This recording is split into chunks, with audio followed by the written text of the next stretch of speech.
राजस्थान के एक वीरान इलाके में एक प्राचीन किला था, काला महल।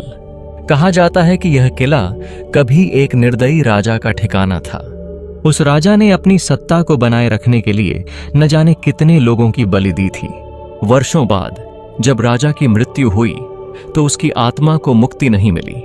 किले को बंद कर दिया गया और लोगों ने वहां जाना छोड़ दिया। वर्ष 2007 में 4 दोस्त रोहित, माया, अर्जुन और सीमा एक डॉक्यूमेंट्री बनाने के लिए इस किले में गए। गांव वालों ने उन्हें मना किया, लेकिन वे नहीं माने। किले के अंदर घुसते ही माहौल बदल गया। हवा भारी थी और दीवारों से सड़न की बदबू आ रही थी। रात होते ही उन्हें अजीब आवाजें सुनाई देने लगीं, जैसे कोई दीवारों के पीछे चल रहा हो, कोई फुसफुसा रहा हो। माया ने देखा कि एक औरत की परछाई उसके पीछे चल रही थी।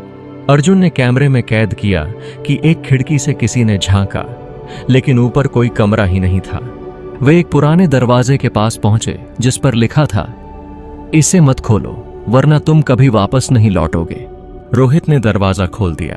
भीतर एक बड़ा सा कमरा था जिसमें दीवारों पर खून के निशान थे। बीच में एक तख्त पर किसी की मम्मीफाइड लाश पड़ी थी और तभी लाश की आंखें खुल गईं। राजा की आत्मा ने उन्हें घेर लिया।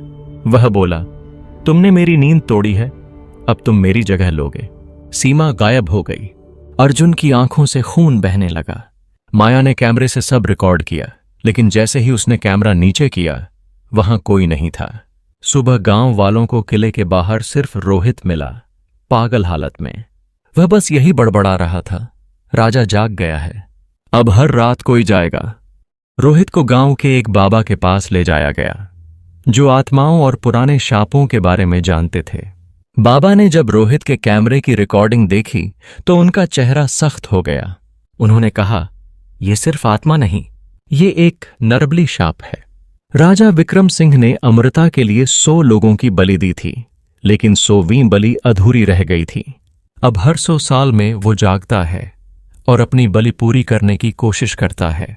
बाबा ने बताया कि वो लाश जो कमरे में पड़ी थी असल में 100वीं बलि का इंतजार कर रही आत्मा है। राजा की रानी चंद्रलेखा, जिसे जिंदा दफन किया गया था ताकि वो उसकी आखिरी कुंजी बन सके। अब जब कैमरा उसकी नींद तोड़ चुका है तो काला महल फिर से सक्रिय हो चुका है। गांव में एक रात तूफान आया।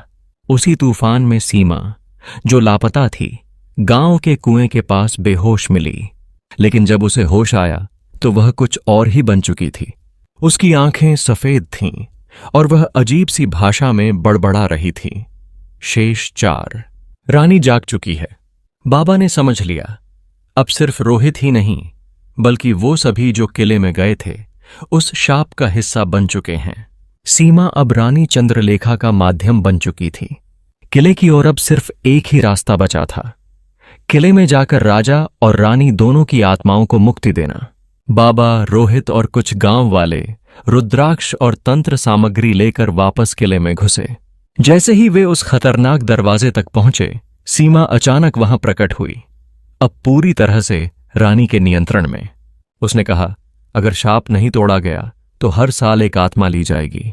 बाबा ने उसी कमरे में एक यज्ञ शुरू किया, लेकिन रानी की आत्मा ने हमला कर दिया। एक एक करके गांव वाले गिरने लगे।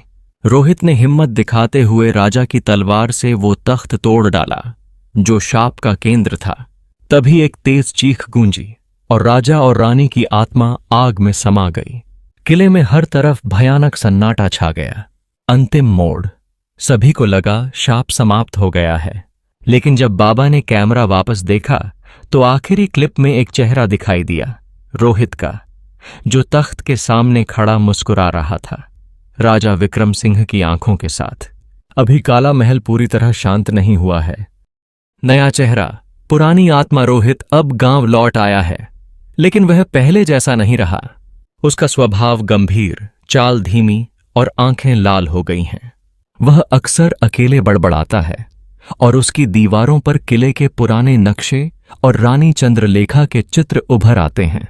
एक रात गांव की मंदिर की मूर्ति टूटी पाई जाती है और उसके पास लिखा होता है, राजा वापस आ गया है, पूजा नहीं बलि दो। गांव पर कहरगांव में अजीब घटनाएं शुरू हो जाती हैं। बच्चों का अचानक गायब हो जाना, कुएं से खून जैसी बदबू आना, और सबसे भयावह, हर रात 3 बजे एक औरत की चीख गांव के चारों ओर गूंजती है। बाबा अब बेहद कमजोर हो चुके हैं, पर उन्होंने आखिरी बार तांत्रिक ग्रंथ में एक उपाय पढ़ा। शाप का अंत तभी होगा जब राजा अपने अगले जन्म में पहचान लिया जाए और उसका आत्म बलिदान हो। सीमा, जो रानी की आत्मा के वश में थी, अब धीरे धीरे सामान्य हो रही है, लेकिन उसके पास कुछ यादें रह गई हैं, जैसे कि राजा और रानी की असली मौत की वजह। राजा ने अपनी अमरता के लिए रानी की भी बलि दी थी, और अब रानी की आत्मा चाहती है कि राजा हमेशा के लिए तड़पे, इसीलिए उसने खुद को मुक्त नहीं किया। अब कहानी में मोड़ आता है। राजा की आत्मा रोहित में और रानी की आत्मा सीमा की यादों में आमने सामने आने लगते हैं।